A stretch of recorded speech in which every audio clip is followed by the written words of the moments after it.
A routine traffic stop spirals out of control when a racist cop arrests a man based on assumptions, unaware he's the state governor. What happens next will expose the officer's bias and ignite a powerful fight for justice. Don't miss this shocking story. It was supposed to be a routine day in Maplewood, a small town in Georgia known for its quiet streets and close-knit community. Officer Brian Hayes, a veteran cop with over 15 years on the force, prided himself on being a no-nonsense officer. He had his own way of doing things, which often meant letting his biases guide his actions. Today, his assumptions were about to backfire in a way he could never have imagined. It was a sunny afternoon when Brian spotted a black SUV parked in front of a local diner. The vehicle was spotless, gleaming under the sunlight, and clearly expensive. Standing next to it was a tall black man in a tailored gray suit, speaking on his phone with an air of confidence that Brian found unsettling.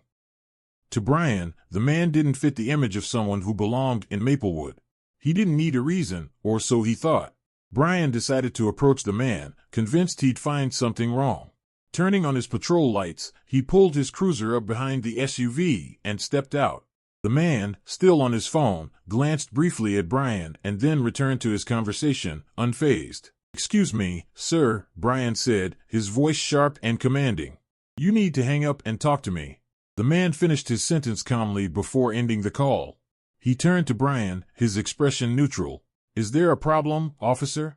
Brian crossed his arms, his stance aggressive. "This vehicle looks out of place. Mind telling me what you're doing here?" The man raised an eyebrow but remained composed. "I was grabbing lunch," he said, gesturing toward the diner.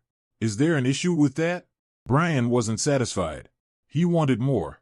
"Let me see your license and registration," he demanded, his tone leaving no room for negotiation. The man reached into his jacket pocket slowly and handed over his license. His name, printed in bold letters, read Marcus King. Brian barely glanced at it before making his assumptions. "This car doesn't seem like it's yours," he said. "Where'd you get it?" Marcus's calm demeanor shifted slightly, his tone firm now. "I don't see how that's relevant. My documents are in order. If there's no violation, I'd like to get back to my day." But Brian wasn't done. He circled the SUV, inspecting it as if he were looking for something, anything, to justify his suspicions. He opened the driver's side door without permission, searching the interior. Marcus's voice cut through the tension. "Officer, do you have a warrant for this search?" Brian shot him a glare. "I don't need a warrant. I'm doing my job." By now, a few onlookers had started gathering, whispering among themselves. Some pulled out their phones to record the encounter. Marcus noticed but didn't react. He stood tall, his expression calm but unwavering. When Brian found nothing incriminating in the SUV, his frustration grew. "Turn around," he ordered. "You're under arrest for resisting an officer." Marcus blinked, his expression unreadable for a moment before he let out a small sigh. "Resisting? I haven't done anything except stand here and answer your questions." Brian didn't respond. He cuffed Marcus roughly, leading him toward the patrol car as the murmurs from the crowd grew louder. The man who had seemed so composed and confident was now being treated like a criminal, and the contrast was jarring. As Marcus sat in the back of the patrol car, his mind was calculating. He wasn't just anyone. He was Governor Marcus King, one of the youngest and most respected governors in the country. He knew his rights, and he knew this arrest was baseless, but he also knew the power of patience. By the time they arrived at the station, Marcus had already decided how he would handle the situation. This wasn't just about him. It was about exposing the deep-rooted prejudice that people like Officer Hayes allowed to thrive. Brian walked into the station with his chest puffed out, proud of what he thought was another successful arrest. But his victory was short-lived. Inside the station, Officer Brian Hayes began processing Marcus King's arrest paperwork. His confidence hadn't wavered, even as his colleagues cast curious glances at the well-dressed man sitting calmly in the holding area. Marcus hadn't said much since arriving, his silence unnerving to some of the younger officers. As Brian worked, a sergeant approached him, looking concerned. "Brian, who's the guy you brought in?" Brian shrugged dismissively. "Just some guy who thought he could mouth off. Had a fancy car and a bad attitude. Probably up to no good." The sergeant frowned. "You sure about that?" "He doesn't look like the usual crowd we deal with." Brian rolled his eyes. "Doesn't matter. He's in custody now." Meanwhile, Marcus remained composed, his mind already turning over his next steps. He wasn't angry, he was strategic. He knew his power didn't lie in raising his voice or causing a scene. It lay in the truth and the weight his position carried. A few minutes later, the station doors swung open, and a group of people walked in with purpose. Leading them was a sharply dressed woman with a commanding presence. She marched straight to the front desk, her voice firm but calm. "I'm here to see Governor Marcus King." The officer at the desk blinked in surprise. "Governor?" The woman nodded. "Yes, Governor King. He was wrongfully arrested, and I'm here to resolve this immediately." The news spread through the station like wildfire. Within moments, whispers filled the air, and officers scrambled to figure out what was going on. Brian, still at his desk, froze as the realization hit him. "The guy in holding, he's the governor," he muttered under his breath, his face draining of color. The sergeant from earlier glared at him.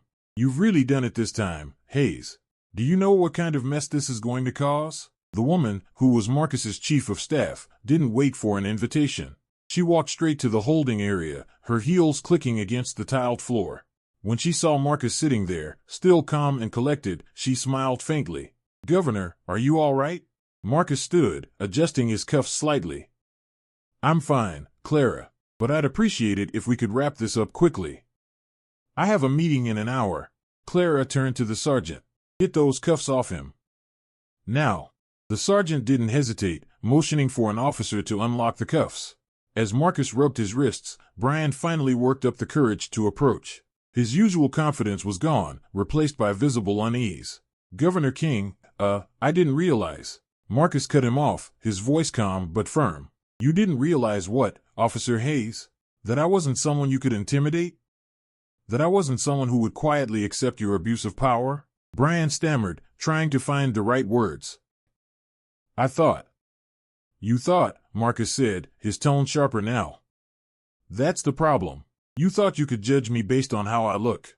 You thought you didn't need to follow the law because you assumed I wouldn't know it. And now, your actions will have consequences." The room was silent. Every officer present was watching, some with embarrassment, others with quiet approval. Marcus turned to Clara. "File a formal complaint with the department. Make sure this incident is thoroughly investigated." Clara nodded, already pulling out her phone to make the necessary calls. Brian's face was pale. "Governor King, I didn't mean." Marcus held up a hand, silencing him. "You didn't mean to get caught. Let me be clear, this isn't just about me. It's about every person who has been mistreated by someone like you. People who didn't have the resources or the platform to fight back. Today, I'm not just standing up for myself. I'm standing up for them." With that, Marcus turned and walked out of the station, Clara and his team following close behind. Outside, a crowd had gathered, reporters among them.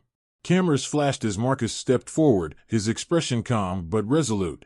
He addressed the press with the same composure he'd maintained throughout the ordeal. "Today's events highlight a serious issue that goes beyond one officer or one town.